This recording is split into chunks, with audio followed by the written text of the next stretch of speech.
നമസ്കാരം. Raf talk ഫുട്ബോളിലേക്ക് എവർക്കും സ്വാഗതം.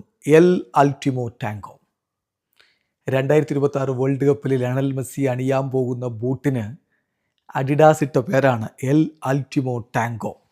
ഇപ്പോൾ 2026 ജൂണോടുകൂടി ഈ ബൂട്ട് റിലീസ് ചെയ്യും എന്നാണ് പ്രതീക്ഷിക്കുന്നത്. ഏതായാലും എന്താണ് ഇതുകൊണ്ട് അർത്ഥമാക്കുന്നത്, ഇതിൻ്റെ ഉദ്ദേശം എന്താണ്?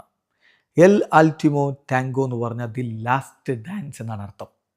ഒരുപക്ഷെ ലിയോ മെസ്സിയുടെ അവസാന വേൾഡ് കപ്പ് ആയിരിക്കും ഇത് എന്ന് തന്നെയാണല്ലോ പ്രതീക്ഷിക്കുന്നത്. അതിലേക്കാണ് അവർ ചേർത്ത് വെക്കുന്നത് എൽ അൾട്ടിമോ ടാങ്കോ എന്ന് പറഞ്ഞാൽ ദി ലാസ്റ്റ് ഡാൻസ്. ഈ ബൂട്ടിൻ്റെ പ്രത്യേകത എന്താണ്, അതിൻ്റെ ഫീച്ചേഴ്സ് എന്താണ് എന്നതിപ്പോൾ കൃത്യമായിട്ട് പുറത്തേക്ക് വന്നിട്ടുണ്ട്. അതിൽ പ്രധാനമായിട്ടും വൈറ്റ് അപ്പറാണ് ഈ ഒരു ബൂട്ടിൻ്റെ രൂപം. അതിന് മുകൾ ഭാഗത്തൊക്കെ നമുക്ക് വൈറ്റ് കാണാൻ പറ്റും.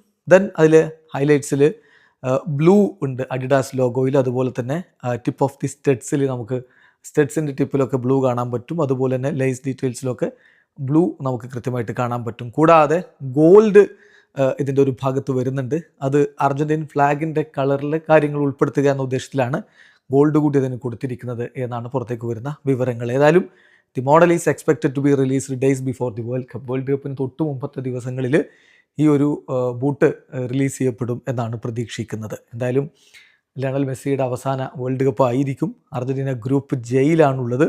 അൾജീരിയയും ജോർദാനും ഓസ്ട്രിയയും ഒക്കെയാണ് അവരുടെ ഗ്രൂപ്പിലെ ടീമുകൾ. മികച്ച ഒരു പ്രകടനം അവർ ഈ വേൾഡ് കപ്പിലും നടത്തും എന്നുള്ള പ്രതീക്ഷയിലാണ് ഏതായാലും ആരാധകരുള്ളത്.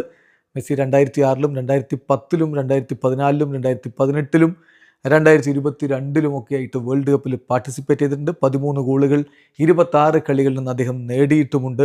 ഏതായാലും 16 ഗോളുകളുള്ള മിറോസ്ലാവ് ക്ലോസയുടെ റെക്കോർഡ് ഒരുപക്ഷെ ലിയോ മെസ്സി ഈ വേൾഡ് കപ്പിൽ ഈ ബൂട്ട് കൊണ്ട് മറികടന്നേക്കും. വീഡിയോ അവസാനിക്കുന്ന ഫുട്ബോൾ ലോകത്ത് കൂടുതൽ വിശേഷങ്ങളുമായി റാഫ് ടോക്സ് എത്താം.